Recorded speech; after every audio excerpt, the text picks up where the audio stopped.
Em nome do Pai, do Filho e do Espírito Santo. Amém. Proclamação do Evangelho de Jesus Cristo segundo João. Naquele tempo, estando à mesa com seus discípulos, Jesus ficou profundamente comovido e testemunhou: em verdade vos digo, um de vós me entregará. Desconcertados, os discípulos olhavam uns para os outros, pois não sabiam de quem Jesus estava falando. Um deles, a quem Jesus amava, estava recostado ao lado de Jesus. Simão Pedro fez-lhe um sinal para que ele procurasse saber de quem Jesus estava falando. Então o discípulo, reclinando-se sobre o peito de Jesus, perguntou-lhe: Senhor, quem é? Jesus respondeu: é aquele a quem eu der um pedaço de pão passado no molho. Então Jesus molhou um pedaço de pão e deu a Judas, filho de Simão Iscariotes. Depois do pedaço de pão, Satanás entrou em Judas. Então Jesus lhe disse: o que tens a fazer, executa-o depressa.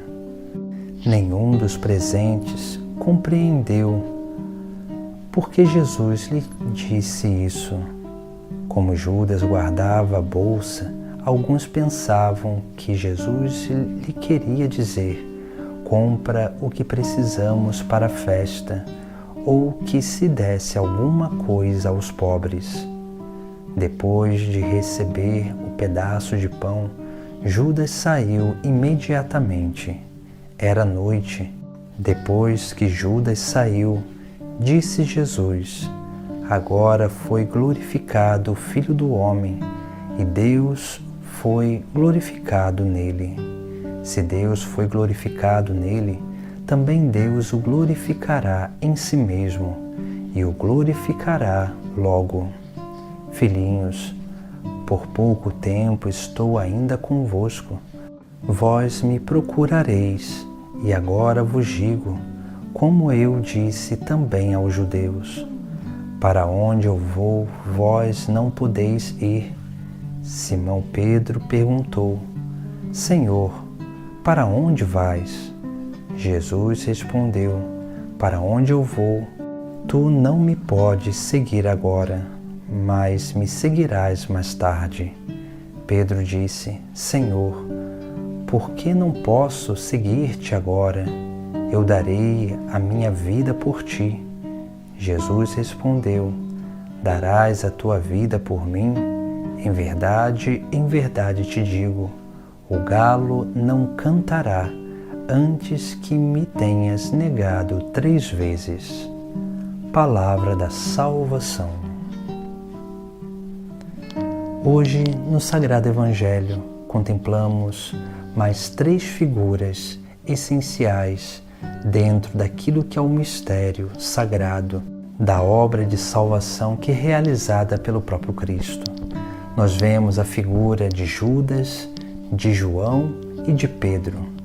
Esses 3 representam também 3 formas de viver a nossa vida cristã, que nós precisamos refletir cada vez mais para que nós possamos verdadeiramente ir crescendo nessa intimidade com Jesus. Nós vemos primeiro a figura de Judas.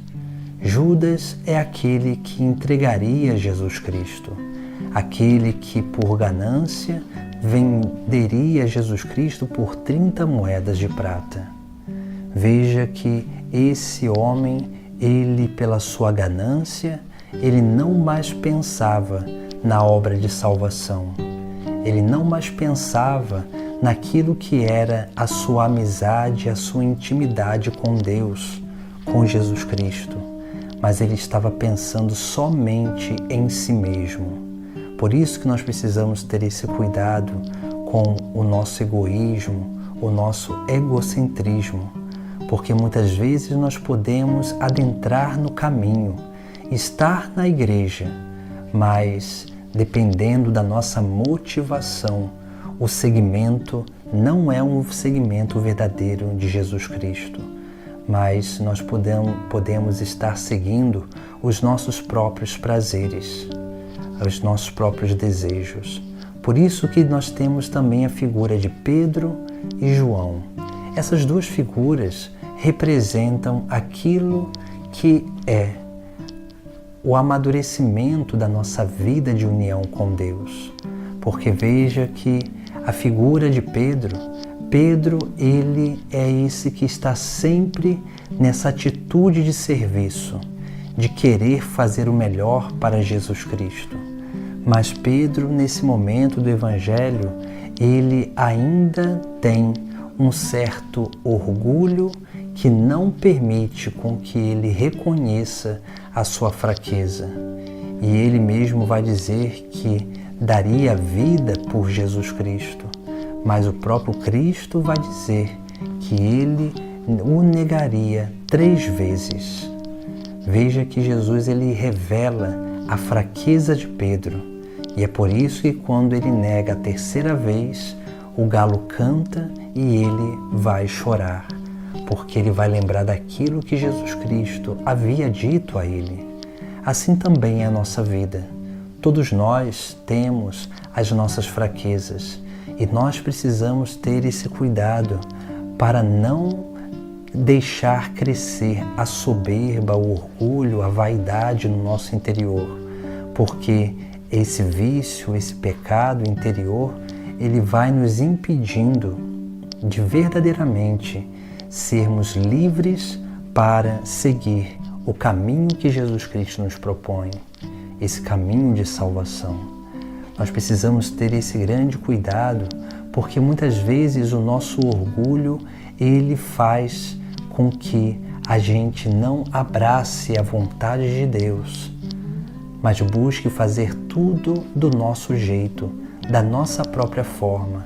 E isso impede com que nós demos esse passo de humildade e de liberalidade para que a vontade de Deus possa ser realizada através da nossa vida. Por isso que precisamos também ter esse grande cuidado, assim como nós contemplamos na vida de Pedro, que teve a dificuldade de reconhecer a sua fraqueza. Nós precisamos aprender a reconhecer essa fraqueza, porque pode ser que na nossa vida nós não tenhamos a mesma atitude de Pedro, de humildade para voltar no caminho, porque ele assim teve, e o próprio Cristo sabia que Pedro ele tinha essa capacidade de humildade para sempre voltar no caminho. E é por isso que Jesus continua confiando a Pedro o governo da igreja, o cuidado com os outros discípulos. Depois nós vemos a figura de São João. A figura de São João nos traz algo que nós precisamos aprender a viver e atualizar a cada dia, porque a figura de São João manifesta aquilo que deve ser o nosso contato íntimo com Jesus Cristo. Em determinado momento no Evangelho, nós vamos ver que João recosta sua cabeça no peito de Jesus para escutar mais próximo dele, do seu coração, aquilo que ele queria saber, qual era deles que iria negar, que iria entregar. Mas veja que essa atitude de recostar a cabeça no lado, no peito de Jesus Cristo, tem um simbolismo muito importante para a nossa fé, porque recostar a cabeça no peito significa estar próximo da batida do coração. Recostar a cabeça no peito é se aproximar desse ritmo do coração de Deus que bate, para que nós possamos ritmar a nossa vida neste mesmo ritmo da vontade de Deus. Assim deve ser a nossa vida. Por isso nós precisamos dedicar tempo na nossa vida de oração, porque é dedicando tempo na nossa vida de oração que nós vamos ritmando a nossa vida com o Sagrado Evangelho, com a vida do próprio Cristo. E é dessa forma que nós vamos crescendo cada vez mais nessa capacidade de correspondência a Deus, para que a gente não deixe com que o egoísmo, o egocentrismo, a ganância nos faça entregar aquele que é a obra de salvação na nossa vida, que é o próprio Cristo. Busquemos refletir sobre a nossa vida para que assim nós possamos adquirir a capacidade de reconhecer os nossos pecados, as nossas fragilidades, as nossas fraquezas, para que na vida de oração nós possamos crescer nessa capacidade de ritmar, de adequar a nossa vida ao Sagrado Evangelho, a vida do próprio Filho de Deus. Em nome do Pai, do Filho e do Espírito Santo. Amém.